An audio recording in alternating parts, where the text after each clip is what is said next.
দুপুরে প্রচণ্ড গরমে বেরিয়ে পড়লাম কাজে।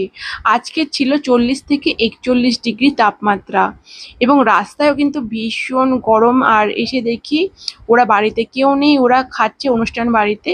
আর এসেই আমি প্রথমেই ওদের শাড়ি ড্রাপিংটা করে নিয়েছি। তো আজকে যেহেতু দুজনের মেকআপ ছিল, প্রথমে ওকে বসিয়ে দিই।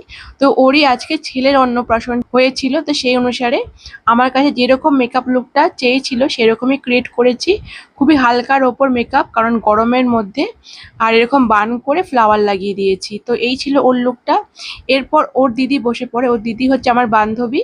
তো ওর লুকটা আমি একটু স্মোকির ওপর করেছিলাম আর হেয়ারটা একটু ওয়েভি স্টাইলে করেছি। তো দেখো লুকটা খুবই সুন্দর লাগছিল দেখতে। তো এরপর আমি কাজ করে সেরে বেরিয়ে পড়লাম। আর দেখো কি সুন্দর করে সাজানো রাস্তাটা। তো এই ছিল আজকের কাজের ভিডিও। তোমাদের কেমন লেগেছে জানিও। ভালো লাগে লাইক শেয়ার ফলো এবং সাবস্ক্রাইব করো। বাই।